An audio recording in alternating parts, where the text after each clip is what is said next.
मैं राजस्थान का करौली जिला बोल रहा हूँ। मैं मेरे ऐतिहासिक मंदिरों, अपने लाल बलुआ पत्थरों और चमचमाती चूड़ियों के लिए तो प्रसिद्ध हूँ ही, साथ ही मैं उदयपुर के बाद राजस्थान का सबसे अधिक जंगलों से घिरा हुआ जिला हूँ। मैं मेरे यहाँ की प्रसिद्ध लठमार होली और विश्व प्रसिद्ध माँ केला देवी के दर्शन और यहाँ का सुनहरा इतिहास भी आपको बताने वाला हूँ, जो कि देवी दुर्गा के 51 शक्ति पीठों में से एक है। आपको बता दूं, मेरे अंदर 300 से ज्यादा मंदिर बने हुए हैं, जिसकी वजह से मुझे राजस्थान का वृंदावन भी कहा जाता है। लगभग 5500 वर्ग किलोमीटर में फैला मैं करौली जिला राजस्थान का 25वां सबसे बड़ा और 9वां सबसे छोटा जिला हूँ। आपको बता दूं, मेरा प्रारंभिक नाम कल्याणपुरी हुआ करता था। मैं राजस्थान के पूर्वी भाग में स्थित हूँ। वहीं 2011 की जनगणना के अनुसार मेरे अंदर 14,58,248 है। मैं एक हिंदू बहुल जिला हूँ और मेरे अंदर ज्यादातर मीणा और जाट समाज निवास करता है। यहाँ मुख्यतः मेवाती, ब्रिज, ढूंढाड़ी और हिंदी भाषा का प्रचलन है। मेरे यहाँ का गुटकन नृत्य बड़ा प्रसिद्ध है। ये नृत्य मेरी माँ केला देवी के मेले में मीणा और आदिवासी लोगों द्वारा किया जाता है। आपको बता दूं, मेरे यहाँ के ग्रामीण परिवेश में महिलाओं द्वारा लुगदी, घाघरा, जबकि पुरुषों की पोशाक धोती कुर्ता और सर पर गमछा पहनना ज्यादा पसंद करते हैं। मैं करौली जिला मेरे इन लाल पत्थरों की इमारतों से भरे हुए वन्य क्षेत्र के लिए पूरे विश्व में विख्यात हूँ। आपको बता दूं, मैं करौली जयपुर से 173 किलोमीटर दूर, अलवर से 150 किलोमीटर, वहीं सवाई माधोपुर से 108 किलोमीटर दूर हूँ। मेरे पड़ोसी जिलों की अगर बात करूँ तो मैं भरतपुर, दौसा, सवाई माधोपुर, धौलपुर और मध्य प्रदेश से अपने चारों ओर की सीमाएं साझा करता हूँ। मेरे यहाँ की साक्षरता दर 66% है। 19 जुलाई 1997 को मैं सवाई माधोपुर से 5 तहसीलें लेकर अलग एक नया जिला घोषित कर दिया गया। आपको बता दूं, वो मेरी ही रियासत थी जिसने अंग्रेजों से सबसे पहले संधि की थी।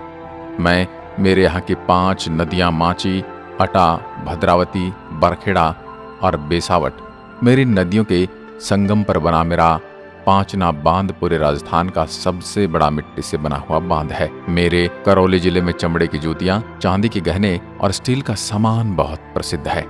इन्हें खरीदने के लिए आप सिटी पैलेस के बाजार में जा सकते हैं। इसके अलावा मेरे यहाँ की मिट्टी से बनी भगवान की मूर्तियां और दूध की मिठाइयां भी लोगों को बड़ी पसंद आती हैं। इस बाजार में कोई बड़ा सामान मिलना मुश्किल है, लेकिन स्थानीय लोगों द्वारा बनाए जाने वाले लाख और कांच की चूड़ियां खरीदी जा सकती हैं।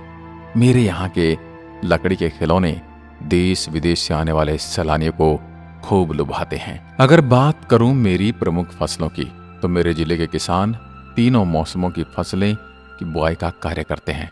खरीफ वर्षा पर आधारित है, जो जुलाई माह में प्रारंभ होता है। इसमें बोई जाने वाली मुख्य फसलें बाजरा, मक्का, तिल, ज्वार, ग्वार इत्यादि हैं। रबी की बुआई अक्टूबर में प्रारंभ होती है, जिसमें मुख्यतः जौ, चना, गेहूं, सरसों की बुआई होती है। मेरे यहाँ के लोगों का मुख्य व्यवसाय कृषि एवं खनन कार्य है। अब बात करता हूँ मेरे हिंडौन नगरी के बारे में। मेरी ये नगरी प्राचीन और सबसे बड़ी नगरी है। मेरे इस पौराणिक एवं ऐतिहासिक नगर की स्थापना के संबंध में तो बड़े बड़े इतिहासकार भी एक मत नहीं है, लेकिन जहां तक मुझे याद है, संभवतः यह भूमि हिरण्यकश्यप भक्त प्रहलाद की कर्म भूमि रही है। यहाँ पर आज भी नरसिंह मंदिर, प्रहलाद कुंड, हिरण्यकश्यप के महल, बावड़ियों के अवशेष, यहाँ से कुछ दूरी पर कुंडेवा, जगर, दान घाटी पौराणिक स्थान है। मेरे पुराने लेखों के अनुसार महाभारत कालीन हिडिंबा राक्षसी की कर्मस्थली भी यही क्षेत्र रहा है। मेरा यह शहर वर्तमान में जिले का प्रमुख औद्योगिक वाणिज्यिक नगर है। मेरे यहाँ से उत्तर प्रदेश रेलवे का दिल्ली मुंबई मार्ग गुजरता है। पत्थर तराशी स्लेट उद्योग का कारोबार मेरे इस शहर में बड़े स्तर पर किया जाता है। अब मित्रों, मेरे इतिहास की अगर मैं बात करूं तो मेरी स्थापना राजा अर्जुन पाल जी ने 1346 ईस्वी में की थी। उस समय मैं कल्याणपुरी के नाम से एक छोटे से राज्य की राजधानी हुआ करता था। मेरे शहर के बारे में आज भी इतिहासकार और मेरे यहाँ की जनता मेरा शासक परिवार भगवान कृष्ण को ही मानते हैं। कई सालों बाद मुझ पर अंग्रेजों ने अपना अधिकार कर लिया और उन्होंने यहाँ 1947 तक शासन किया। मैं अपनी संकीर्ण घाटियों द्वारा प्राकृतिक रूप से बचाव की स्थिति में स्थित हूँ और मेरे यहाँ की विशाल दीवारें मेरी रक्षा आज भी करती हैं। आपको बता दूं, मेरे यहाँ शहर आज भी श्री मदन मोहन जी के घर की प्रतिष्ठा रखता है, जिन्हें भगवान कृष्ण का अवतार माना जाता है। अगर आप राजस्थान में घूमने की कोई अच्छी जगह तलाश रहे हैं तो आपको मेरे शहर घूमने के लिए जरूर आना चाहिए, क्योंकि शहर में बहुत सारे मंदिर, किले और महल स्थित हैं। मेरा ये महल आने वाले मेरे मेहमानों के लिए मुख्य आकर्षण है। इसका निर्माण मेरे यहाँ के शासक अर्जुन पाल जी ने 14वीं शताब्दी में कराया था, लेकिन इसका वर्तमान स्वरूप का श्रेय राजा गोपाल सिंह को जाता है, जिन्होंने 18वीं शताब्दी में इसका पुनः निर्माण करवाया था। लाल बलुआ पत्थर से बने इस महल में सफेद पत्थरों का भी खूबसूरती से इस्तेमाल किया गया है। महल की छत से मेरे शहर का पूरा दृश्य देखा जा सकता है। दीवारें आम की जालियां और रंग पहले से ज्यादा रंगीन कांच से बने झरोके भी देखने लायक हैं। 1950 में मेरा यह महल मदन मोहन ट्रस्ट को सौंप दिया गया, लेकिन आप जब भी यहाँ आते हैं तो मेरे सिटी पैलेस जरूर आइएगा। अब चलते हैं मेरे शहर के पशु मेले में। फरवरी में शुरू होने वाले पशु मेले में भाग लेने के लिए हजारों की संख्या में मवेशी यहाँ लाए जाते हैं। इस मेले में पशु दौड़ का आयोजन किया जाता है। इस दौड़ का उद्देश्य मनोरंजन के साथ साथ अच्छे जानवरों की बिक्री और खरीदारी भी होता है। मेरे इस मेले में अनेक ऐसी चीजें मिलती हैं जो आमतौर पर शहर में नहीं होती, जैसे नागौरी माला, जोधपुरी पीतल का सामान आदि। ये मेले की जगह शहर के बाहर भंवर विलास पैलेस होटल से 1 किलोमीटर की दूरी पर स्थित है और मेरे दर्शकों के लिए सुबह 6 से शाम 7 बजे तक खुलता है। अब मैं बात करता हूँ मदन मोहन मंदिर की। मेरे शहर का यह मंदिर सिटी पैलेस से जुड़ा हुआ है। यह मंदिर मेरे पूज्य भगवान विष्णु को समर्पित है। ऐसा माना जाता है इस मंदिर में और जयपुर के गोविंद जी और गोपीनाथ मंदिर में एक ही दिन दर्शन करना शुभ होता है। मैं बात करूँ यहाँ के दर्शन के समय की, तो गर्मियों में सुबह 4 बजे से 11:30 बजे तक, शाम 6:30 बजे से रात 9 बजे तक, तथा सर्दियों में सुबह 5 बजे से 12:30 बजे तक तथा शाम को 5:30 से 8 बजे तक आपको दर्शन हो सकते हैं। जब पूरी दुनिया कोरोना महामारी से गुजरी थी तो मेरे यहाँ इस मंदिर में ऑनलाइन लाइव दर्शन की शुरुआत की गई थी। अब मैं आपको सीधे लिए चलता हूँ श्री कल्याण जी का मंदिर। मेरे सिटी पैलेस के सामने लाल नक्काशीदार पत्थरों से निर्मित यह मंदिर श्री भगवान विष्णु को समर्पित है। इसका निर्माण 955 ईस्वी के आसपास राजा विजयपाल सिंह ने सिटी पैलेस के निर्माण से पहले कर दिया था। मेरे वर्तमान शहर की नींव का पत्थर इसी मंदिर में रखा गया था। इसी कारण मेरे शहर का नाम पूर्व में कल्याणपुरी रखा गया था। इस मंदिर के निर्माण के समय तक कोई दूसरा मंदिर नहीं होने के कारण चतुर्वेदियों एवं अग्रवालों ने महाराज की अनुमति से कृष्ण भगवान राधा रानी की मूर्तियां स्थापित करवा दी। आज वे चतुर्वेदियों एवं अग्रवालों के यहाँ कोई भी अच्छा बुरा काम पड़ता है तो उस समय की शुरुआत व समाप्ति इसी मंदिर से की जाती है। मेरे दरबार के कुलदेवता का सम्मान भी इसी मंदिर को प्राप्त है। ये तीनों आज भी किसी भी शुभ कार्य में ध्वजा चढ़ाने आते हैं। बात करूं मैं यहाँ के दर्शन लाभ की, तो गर्मियों में सुबह 4:30 बजे से 11:30 बजे तक और शाम 6 से 8:30 तक एवं सर्दियों में सुबह 5:30 से 12 बजे तक एवं शाम 6 से 8 बजे तक होता है। अब मैं आपको लिए चलता हूँ माँ केला देवी अभ्यारण्य। यह अभ्यारण्य मेरे मुख्य शहर से 23 किलोमीटर दूर दक्षिण पश्चिम में स्थित है। इस अभ्यारण्य की सीमा केला देवी मंदिर के पास से शुरू होकर करनपुर तक जाती है और रणथंबोर राष्ट्रीय उद्यान से भी मिलती है। केला देवी अभ्यारण्य में नीलगाय, तेंदुए और सियार के अलावा किंगफिशर भी मिलते हैं। इसके अलावा आप भव्य जंगल भी देख सकते हैं। अब हम सीधे चलेंगे यहाँ से माँ केला देवी के मंदिर। मेरी माता रानी का ये मंदिर मेरे शहर से 23 किलोमीटर दूर त्रिकुट पर्वत पर स्थित है। ये माना जाता है कि इस मंदिर की स्थापना 1100 ईसा में हुई थी। मेरे यहाँ की माँ केला देवी के दर्शन करने पूर्वी राजस्थान, मध्य प्रदेश और उत्तर प्रदेश के लाखों श्रद्धालु आते हैं तथा माता रानी उनकी और मेरी आराध्य देवी भी हैं। प्रतिवर्ष करीब 60 लाख श्रद्धालु यहाँ दर्शन करने आते हैं। आपको बता दूं, यह मंदिर देवी दुर्गा के 9 शक्तिपीठों में से एक है।